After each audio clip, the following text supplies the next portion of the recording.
Hear ye, hear ye. That's what the old that's what people in the old days said, right? When they wanted people's attention. I was laughing about that, and then we have family meetings, and Shia or Ali, I don't remember, one of them said, "May this meeting commencement." Uh-huh. I was like, I don't think it works that way. Yeah. I remember when we were in Utah and we were doing the play and I was the king. That was a fun game. Yeah, hear ye. Well, welcome back to the Old Souls and Seekers podcast, friends. Yes. Cool beans. Why don't we Yeah, uh why don't we dive in? Why don't you set the stage and then we'll see what transpires here. yeah. So, as if you're a first time listener, then you might be like, "Holy crap! I can't believe they're talking about this." But if you've been around with us for quite some time, you probably know by now that we tend to share things that are happening in our lives that are fairly personal in nature. And if you follow me on Facebook or the gram that is Insta, you probably would have seen I posted a fairly raw and in the moment video at that time because something quite uh, new, I guess, for me happened yesterday, specifically around my son Not new for and, society. and New for being a you. dad. Yeah, not new for society, but definitely new for me. So I'll give you guys a little bit of context. Shia, my son, I picked him up from school yesterday. He just started middle school, so he's in sixth grade. Obviously, middle school has sixth, seventh, eighth, so he's the young one of the bunch. And he just had a really really rough day. And so when he got into the car, he was a little bit sweaty, but that turned out because he had just ran a mile for gym.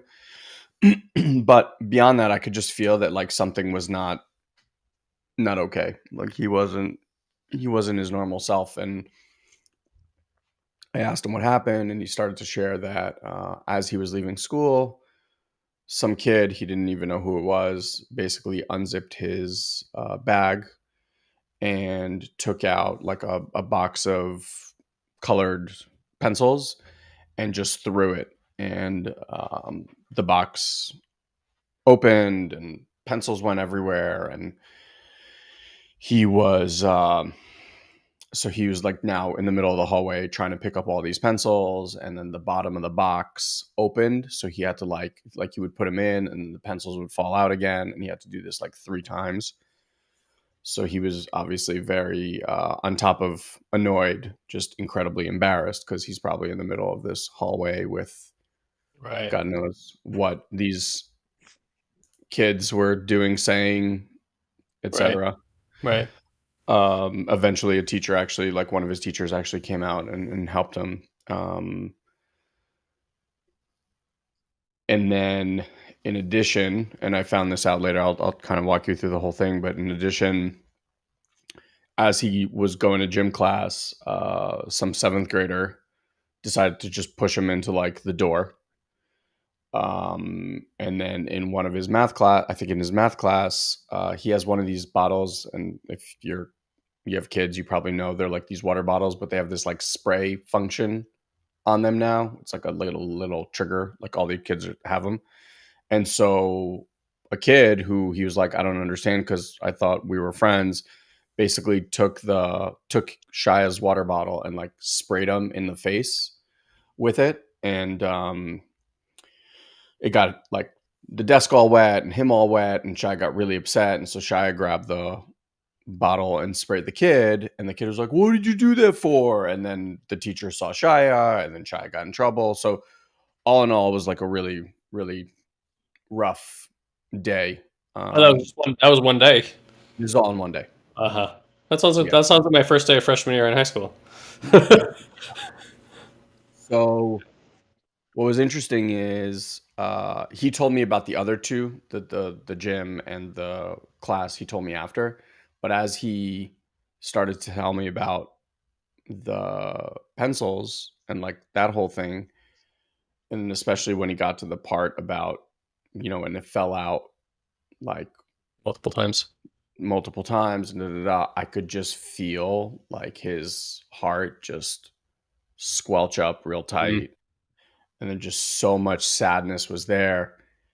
And I have to say, this was like a pretty proud Abba moment, um, because I know that a few years back, the way I would have handled the situation would have been by like letting them know, like going into the mental side of things, like, these things happen and kids are this and da da da, and like that whole thing, and like trying to make it okay from a mental place. Yeah.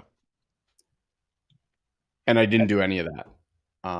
What I said was, wow, I'm so sorry that happened to you. That's a lot. And that's really, really upsetting. And like, we were in the car, and I just reached my hand and put it on his heart because I could feel like how much pain he was in. And I just put my hand on his heart, and I was just like, I'm here.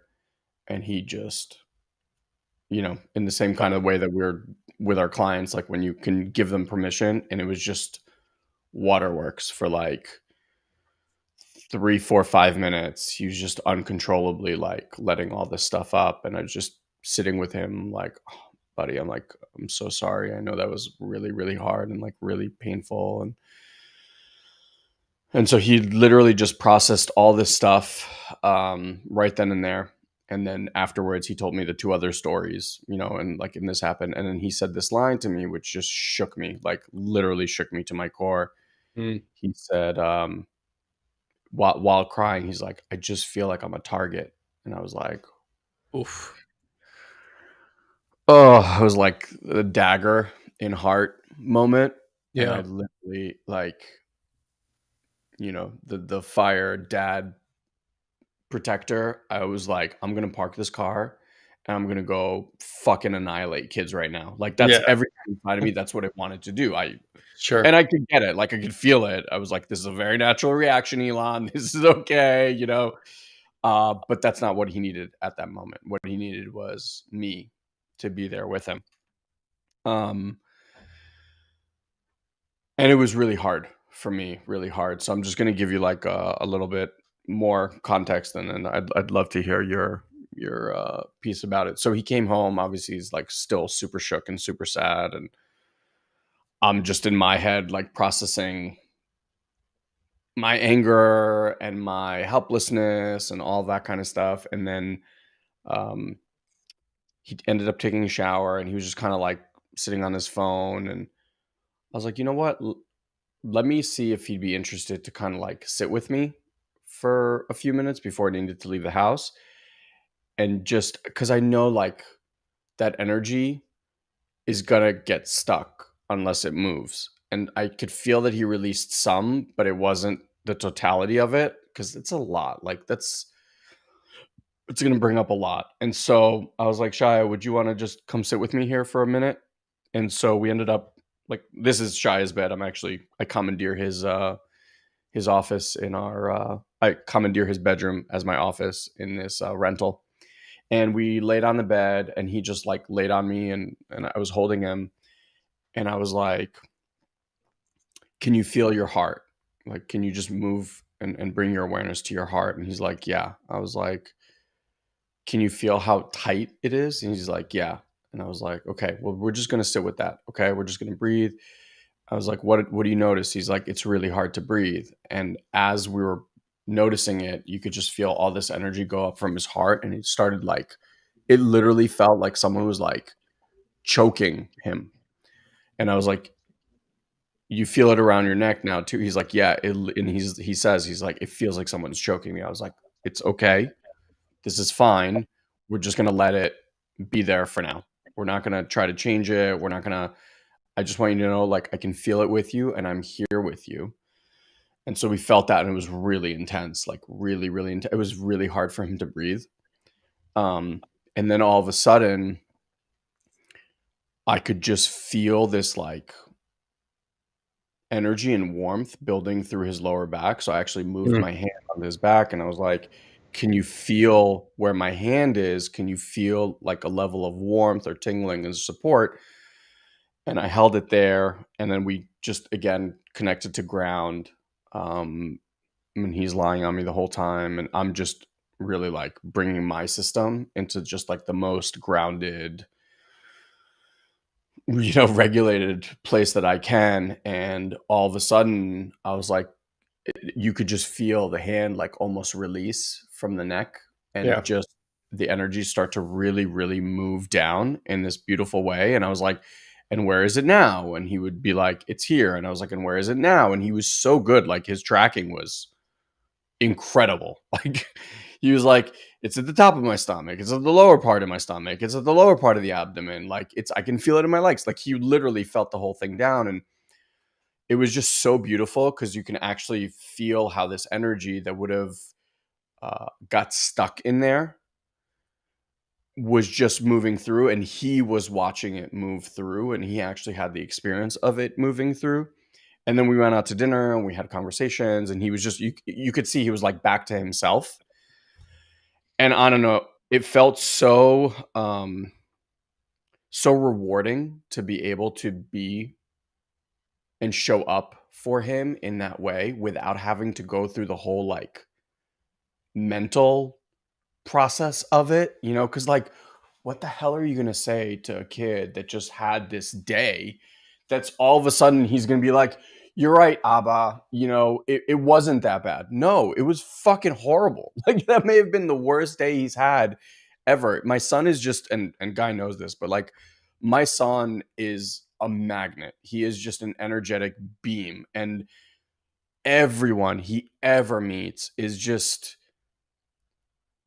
like he's harmless in the best way possible. He's like, he's what's the word? He where you like put down someone's defenses, like he disarms people in with love. Like he just, kids who are very high energy or like hit other kids, like will never do that to my son. So this was really like a shocking experience. And then I'll just leave it with this last piece.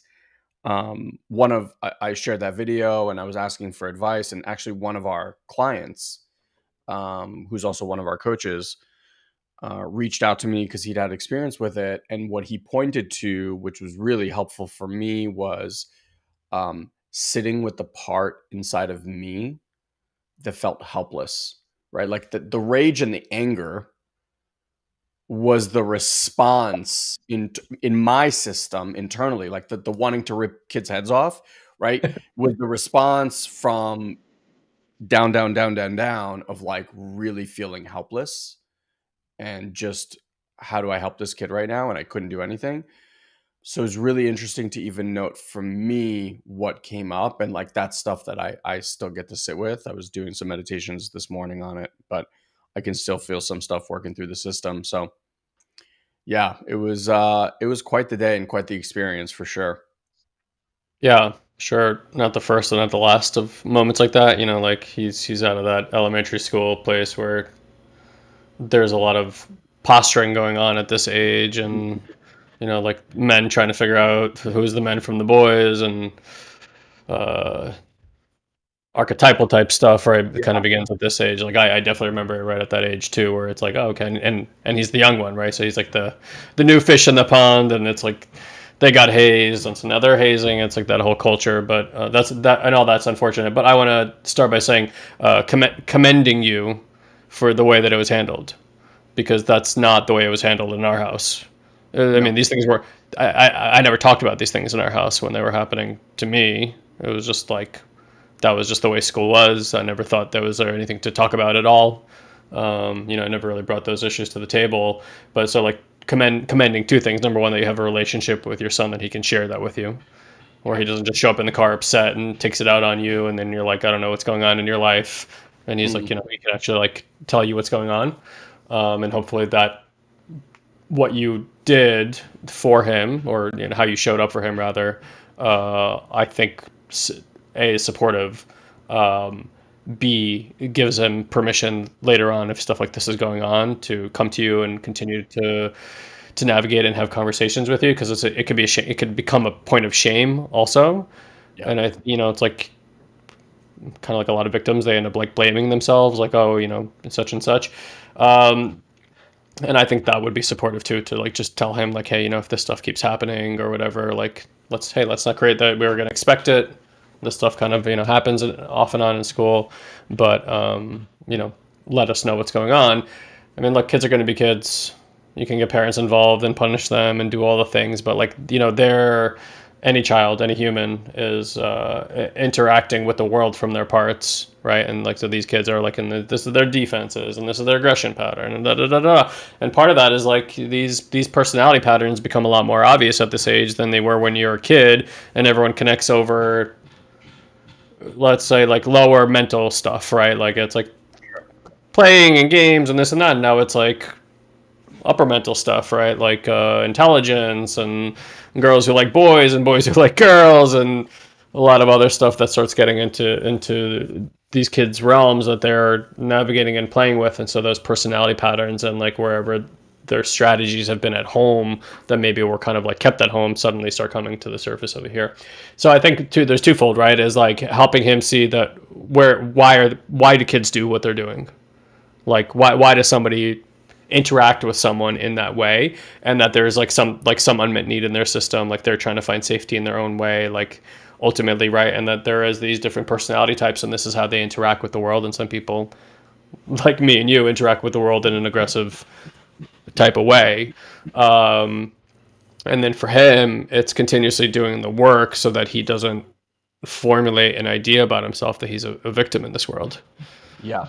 Because ultimately that idea at its germination is very small, but as somebody who's just lived a good part of my life being in that reality, that germinated into a very big tree in my consciousness and became very much my expectation of the world. Yeah. And so I invited that into my world and viewed my lens looking for that in my world. And your son doesn't have that quality. Like from what I know about, he's a very confident, empathetic child. And I remember mom used to say to me, she's like, you don't have a bad bone in your body. I always had the anger as a protection mechanism, but I never thought to do harm to anybody. You want to hear something interesting though? And yesterday Yeah. when we were talking at dinner afterwards, he said something along the lines of, and I'm paraphrasing here, but he said like, something that he went into middle school, and I don't know where he got this from anywhere, but like that people pick on you in middle school. And I think that's probably from like reading books and watching, Right. videos and da da da, or like movies, right? Because they need to create that drama. And so he kind of almost like had this Perpetuation. story that he was Yeah. already like walking into that. So I was like, Shai, isn't it interesting? Like, look what you were able to create. Granted, it's not what you wanted, but it's like, and I want you to know that doesn't have to be the reality. And I told No. him, I was like, granted, our situation, because I had a strange middle school experience because we opened the new middle school and I was basically the oldest for 7th and 8th grade. Like I was so basically from 6th, 7th, and 8th, I was the oldest person in the class. I didn't have that till I got to high school where I was a freshman and I was the youngest. So I kind of missed that. But like, I didn't really get picked on. Like it Yeah. wasn't, It wasn't but that's the thing, right? Like it's a personality trait often that gets picked on. And I'm saying he doesn't really have those no, traits either. So it's like, if anything, it's perpetuated like an idea in his head. And that's what I'm saying. Like if that idea festers, who knows what it can grow into, but an idea is an idea. It still has to have an energetic component to it, which is the attraction point. But to your point, like, like the best thing you can do is help him to navigate the inner world of it and have him move that through his system, because like I was compressed by it yeah, for 6 or 7 years, just a continuous compression, build up, and then there would be like these inability to handle it because there's only so much that the container can hold. And so I think like naturally, if you teach a child or an adult to navigate their nervous system and energetic body in a way that it can metabolize this energy, I don't see that becoming a pattern in the system. I see it being a good teacher. yeah. And it may go, and that teacher may continue, but like he's going to learn a lot about himself and how to navigate this, and your child is a very I mean, all children are very sensitive, but he's a highly empathetic child. Yeah, yes. So like part of that is learning how to navigate that in a healthy way, and I think that's the opportunity at the moment is to like present this as any spiritual or well taught adult would be, is like this is an opportunity. Yeah. I know in this particular moment it doesn't feel like an opportunity, but like looking down the line of what I've learned about life and relationships and navigating these things, like this is a teaching moment for you. These kids are teachers, and if you look at them as teachers instead of opponents, Mm. how is that going to shift your relationship with them? And like if there's again, if there's anything else I've learned in life, and maybe something that there's two things that I recall at his age, and specifically in high school too, when I was going through my stuff and depression and all that kind of stuff, is that I thought I was all alone. Nobody understood me emotionally and what was happening in my system. And having like if I would have known that other people could relate to what I was going through, it would have been a great sense of relief to me. The Yeah. first time I ever felt that was at 19 years old when I sat with Sarah. I remember. And I won't go into that whole experience, but like there was a first relief I had since I was probably 12 years old of any level, because like somebody got my world, and I don't know why, but a human has a sense of relief when somebody gets them. Um, Feel like you're not alone. you feel like you're not alone. Yeah, I felt very, very isolated in my experience, and part of that, and that was where the shame was, and that was like, oh, I haven't figured this thing out that other people have figured out. Like, nobody was there to teach me how to guide my emotional aspect, or to tell me that this was okay, or to tell me that this happens to other, that other people are dealing with this, or that they understand. And so, like, I think that's the most you can do. You can't control like what children are going to do. Children are going to do. They're Yeah. in a really large school with a lot of kids going through kind of a strange time in being a child's life, and like going from everything is play and good and fun to work and understanding the value of things and stuff like that. And this stuff is going to naturally arise. So I think less trying to control the circumstances of the outside world. I saw one of the comments under the video that you put out yesterday. A person's like, start writing down every fucking thing that happens. It's like start like this person like build a case. Basically, I'm like, okay, that's like a little extreme at this point in time. But that's how it's like kind of done in the world. It's like, hey, we got to change our external reality. You got to change other people's behavior, and it's like, how are you going to control all that? Like, how are you going to navigate all that? It's like the only thing you can really learn how to navigate is your inner world. And the outer world tends to reflect your inner beliefs and your inner expectations anyway. And it's good for for Shia to see, like, I built an expectation in my system that this happens to people, and it happened to me. So Yeah. like I can go build any expectation within my system, and I'm gonna strongly enable that to manifest in my life in some way, shape, or form. I might well be very clear about what it is I do and do not want in my life. Yeah. It's Fanny felt called not to complain, but just to let the principal of the school know, like, hey, this is what transpired today. And this is from a principal who's obviously been a principal of, this is not his first middle school. Uh Basically said something along the lines of like, I have a middle schooler and a high schooler also, and he's like, it's a strange age for kids, and like, as much as we try to control it, like, this stuff is going to happen. He's like, I've already suspended a few kids from school already. They've been in school for a week basically, or 2 weeks. And he was like, just I wouldn't have the kids ride the bus. And she was like, huh? And he's like, just crazy stuff happens on a bus. You know, there's age ranges, this and that, etc. So it was really interesting to just note, like, wow, this is just, and I don't know if it's that because of social media. I don't know if kids have just like changed. No, it's always been like I mean, this. I feel like even in middle school, more, I remember more high school. I don't remember middle school so much, but like I remember kids getting picked on. Um, but I also don't remember it being a very kind of like it wasn't like a normal thing. You know, like when it happened, it was like, oh, you know, da, da, da, da, da, happened. Now it just feels like so commonplace. But I, yeah, I think maybe like besides, everything else, this has been always been done. I think now we have a lot more media that shines a light on it, and so I think part of that is um, it gets recreated, right? Like art imitates life, life imitates art, and so maybe it yeah, like snowballs on itself. I mean, to me, my curiosity today, and I was like, oh my god, that seems kind of rough. Is that at least when I got home, um, that was that, right? Like whatever happened that day at school, like at least it ended. Today's world, it comes home with you doesn't. because it continues. And I remember somebody created some context for me about like why girls have it actually a lot worse in this way, and I don't remember exactly what it was. And I was like, "Oh, yeah, okay, I can see that," because like suicide rates have gone tremendously up. But again, these are the conversations that are important to have with your kids. It's like, hey, look, if that happens, like, don't go on your phone that day. Like, don't go into messenger threads. Don't go on social media. Like, just let it lie. Like, there's nothing you can do. There's nothing you can say in that moment to make it better. Like, Yeah, people are in their stuff.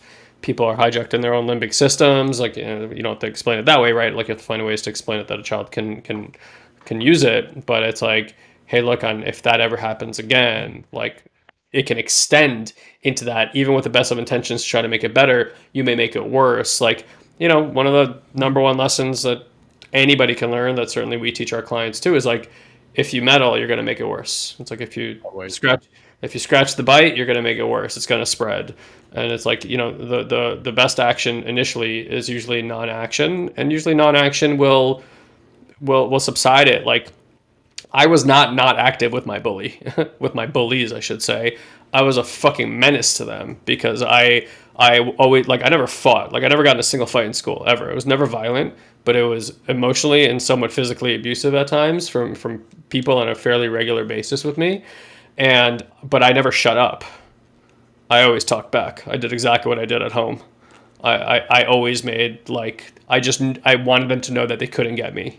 Like, it wasn't that, which wasn't really true because it was deeply impacting me. But on the outside, I wanted them to know that, and because of that, they always came for more.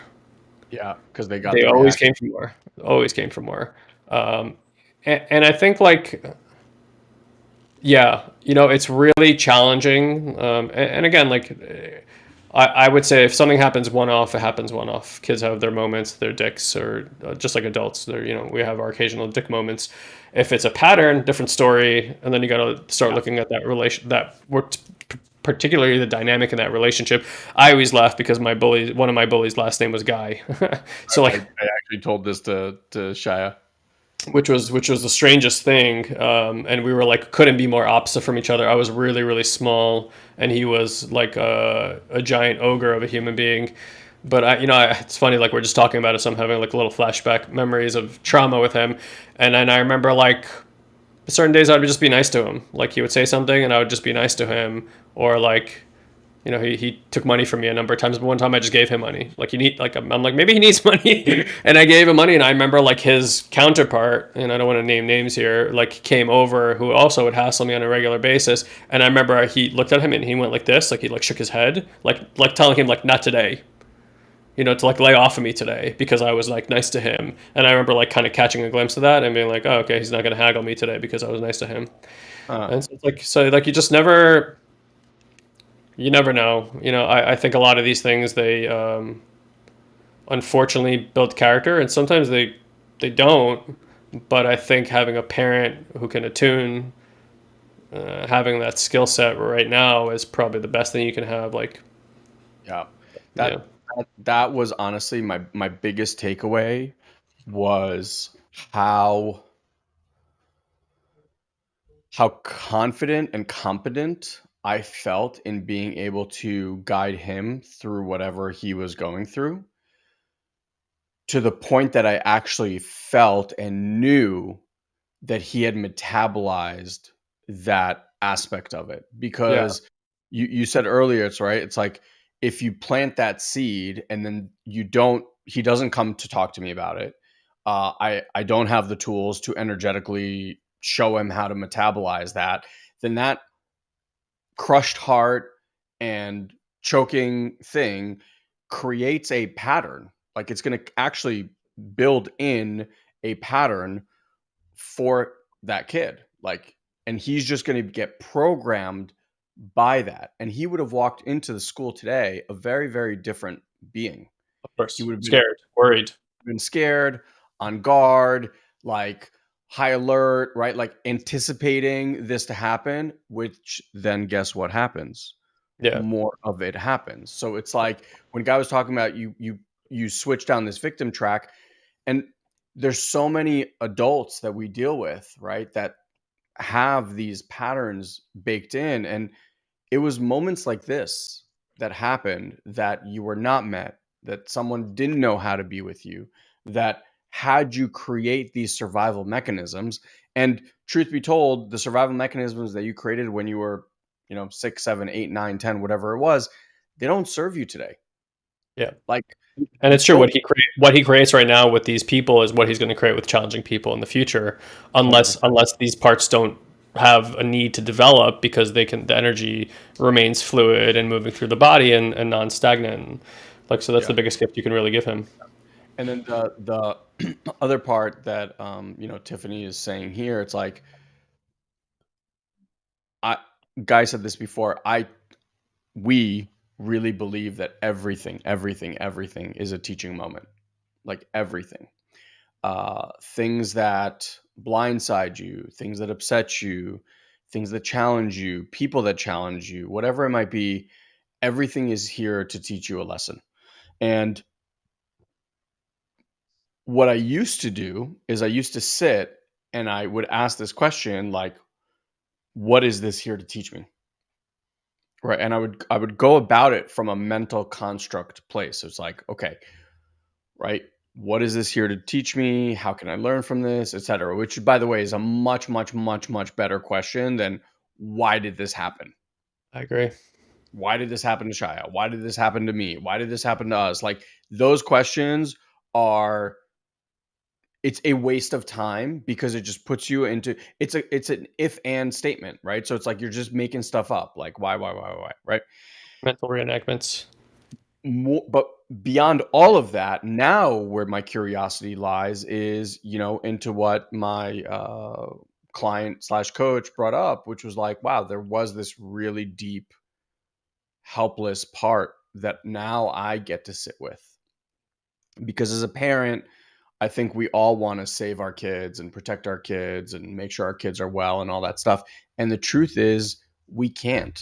It is not in our control to do that. Whether you believe in, a soul's purpose and all of that kind of stuff, like Shia came here to have a certain life experience. I can guide him. I can share tools with him. I can sit with him. I can let him know that I'm here. At the end of the day, he still has to go through his trials and tribulations, just like all of us. Like there's no amount of teaching and there's no amount of protecting that I'm going to do that's going to stop him from having those uh, things happen in life. And that for a parent is difficult. And even as I'm saying this, what's kind of arising is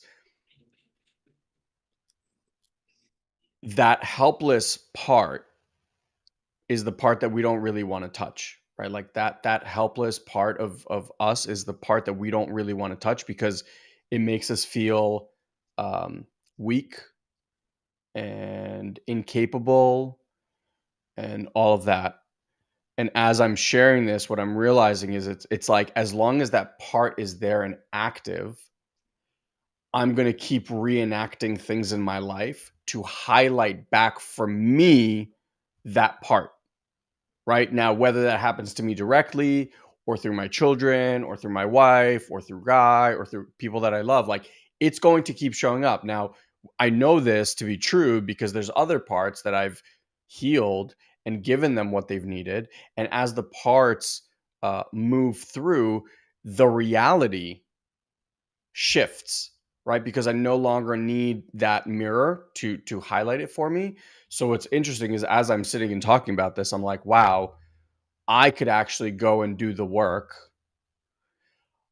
on their behalf almost. It's like my reality, and therefore their reality will shift as I heal this helpless part of myself.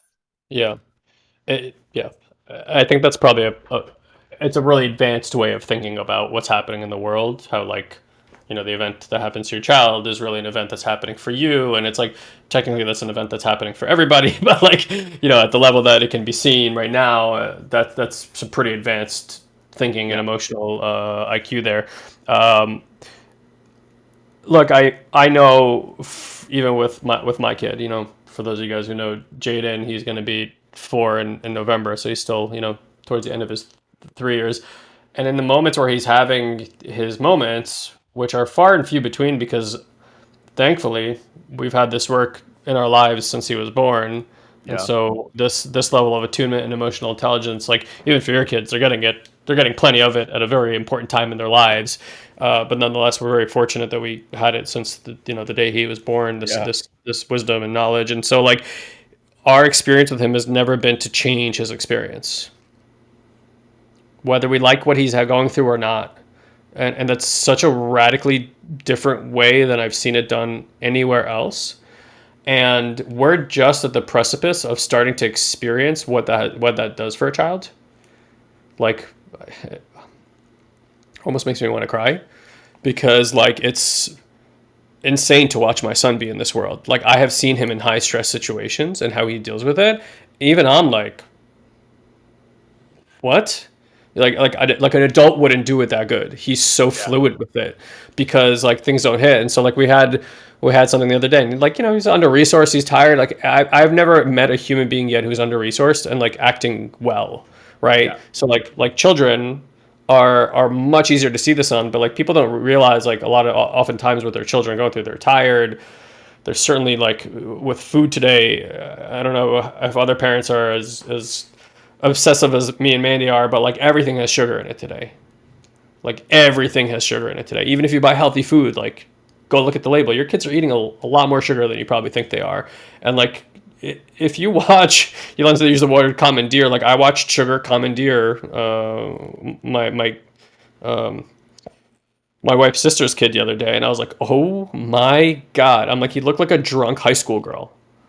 Like, that's what it looked like to me. I was like, this is fucking out of control. I'm like, he was like talking to plants. It was a very strange experience. I'm like, wow, that's what sugar is doing. And like, not in like a weird, it was like, he was like on psychedelics plus drunk at the same time. And I'm like, oh my God, because just a moment, like a few minutes before he was fine. Anyway, my point here is like, yeah, like, yeah, with Jaden, it's been like this really beautiful practice that when he's like at high intensity of like how to help him learn to use his nervous system to help himself.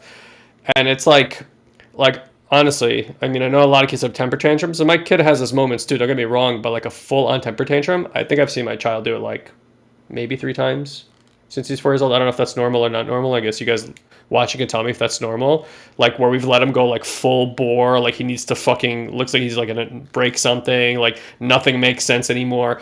And even in those moments, like when Mandy and I can catch it, we're like, oh, nothing needs to be done here other than us giving him presence and letting it ride through. And we've gotten so much better at letting his energy ride through. And I try to think back, I'm like, I wonder if mom and dad ever let me like ride through one of these, or if they were just like, stop doing that shit, you little monkey, and like come back to yourself, or like didn't have the awareness, because they were also dealing with a lot of survival stuff and didn't have any of this training. It's not, not to their, I'm not blaming them for that. Like they couldn't have possibly have known these things.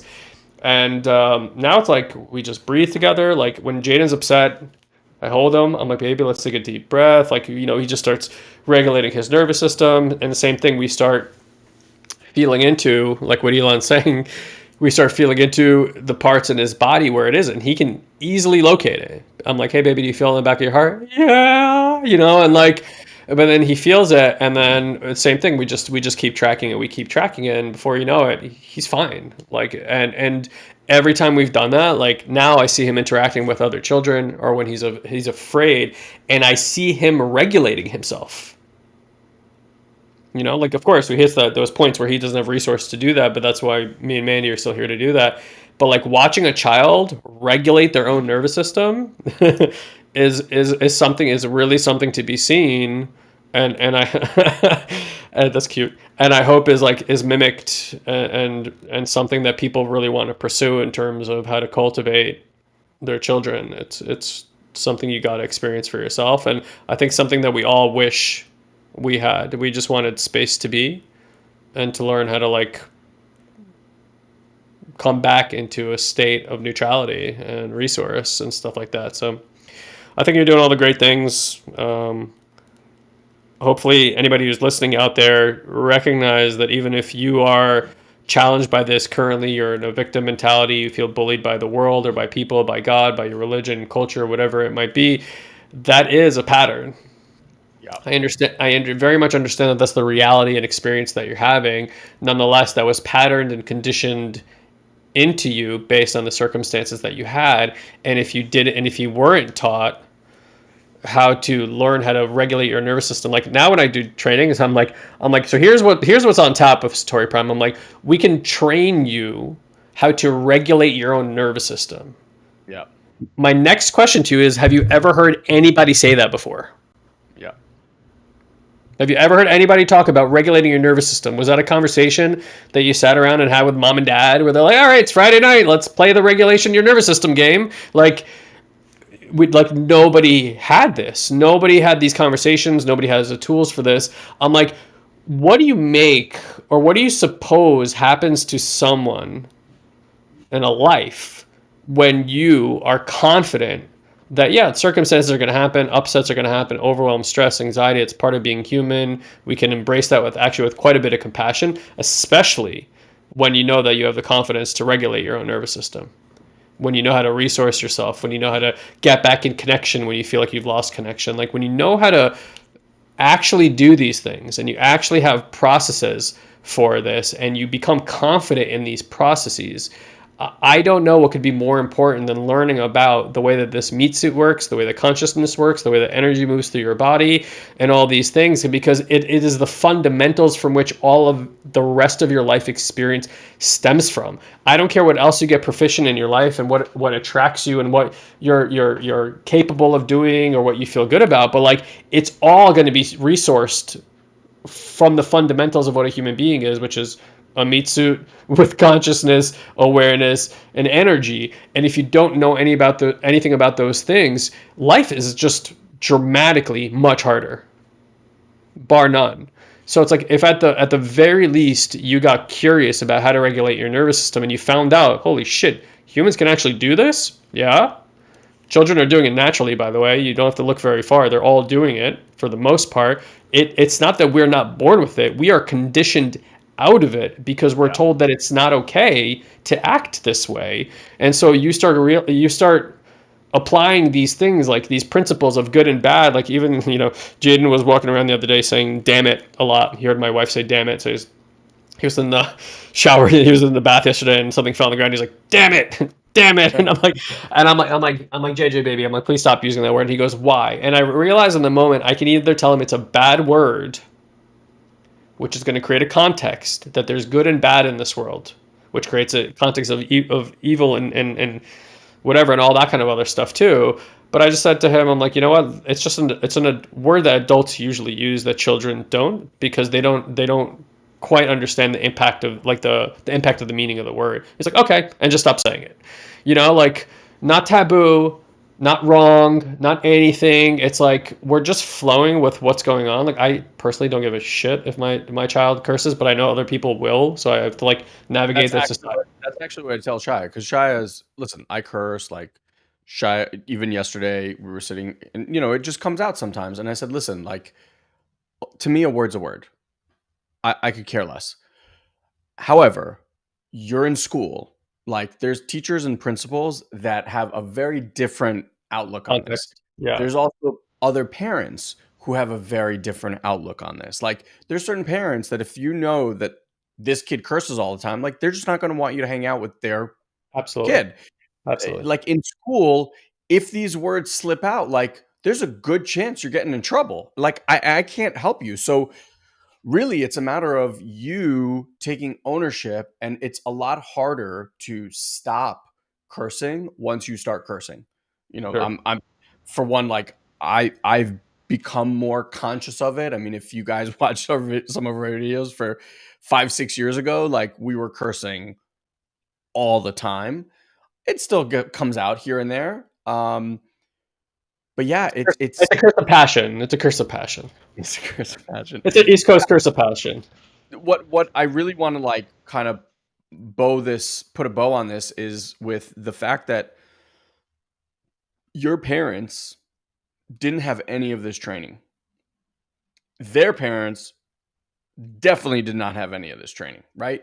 It didn't even exist. I mean, it did, but it was in like remote mountains of the Himalayas, right? Like with the invent of the internet and things like that, and people like Guy and I who have been lucky enough to find these paths, like we invest a tremendous amount of energy, time, and money to seek out these teachings in hopes of bringing this to a much, much larger group of humans, because I believe this is our human right to have this information. Now, if you're a parent out there and you think to yourself, oh, I've already missed the boat, or I fucked my kids up, or whatever it is, I want to let you know that none of that is true. Yeah, definitely None not of true. that is true. I don't care how old they could be teenagers, they could be in their 20s. It doesn't matter. If you learn these simple practices that will help you heal and downregulate your nervous system, the impact that that is going to have on your partner in your home, the impact that that will have on your pets in your home, the impact that that will have on your kids that are in or out of your home, the impact that that will have on your siblings or your parents or whatever it is seismic. Like it's not just it is wildly different than the life that you have today. It just takes one to say, yes, I'm going to commit myself to this. And to what Guy said, what better thing to invest your time, energy, and money in to learn how this thing was constructed and how to actually release anything that is no longer serving you, not from here, not from the knowing, not from the reframing. I said this the other day, like you could tell a kid, like I could have told Shia, listen, it's no big deal. This happens in middle school. Kids are just dicks, whatever, right? All logical. Would that have changed even one iota of the pain and sadness and embarrassment that he was feeling in his system? You cannot lie to this thing inside. It's impossible. And it's just like trying to explain to a 3-year-old tantrum kid, like with logic, it doesn't work. What they need is to know that what they're feeling is valid. And in doing so, you can help them downregulate their nervous system. So again, like if this is something that is resonating with you, then Satori Prime is a really, really wonderful place to go and get these tools. And we make it super, super easy on how to do that. Like you can have a quick conversation with someone from our team. We have a ton of free resources. And if you're out there and you're someone that's like, you know what, I know this is something that I want, we also have an entire Awareness Effect Academy that we literally walk you through level by level, step by step on how to actually obtain these tools for yourself. And I don't care if you're 20 today or 70 today.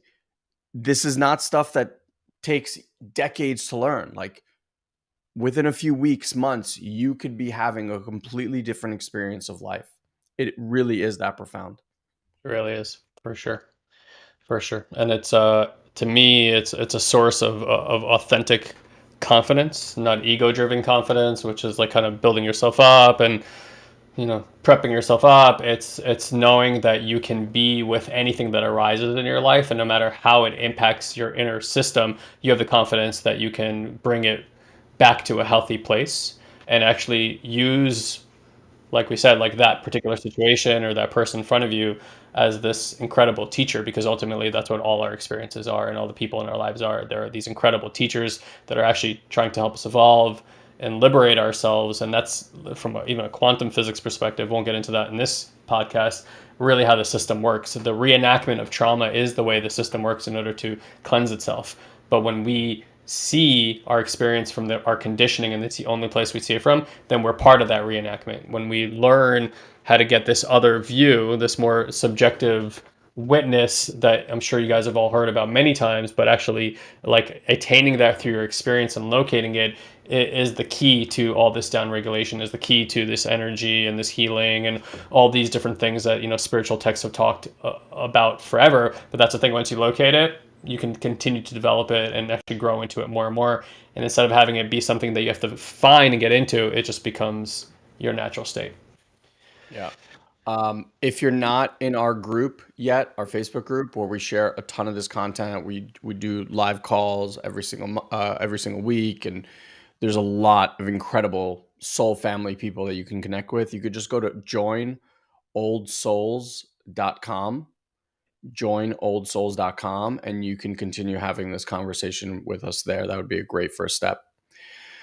All right, everyone. Thanks for listening. Would love to hear if you watch this somewhere and you can comment. Would love to hear your comments, shares, insights that you got, or anything that you can share to move this conversation forward, because I do feel like it's a very important one. All right. Love Thank you y'all. guys. We'll see you on the next one.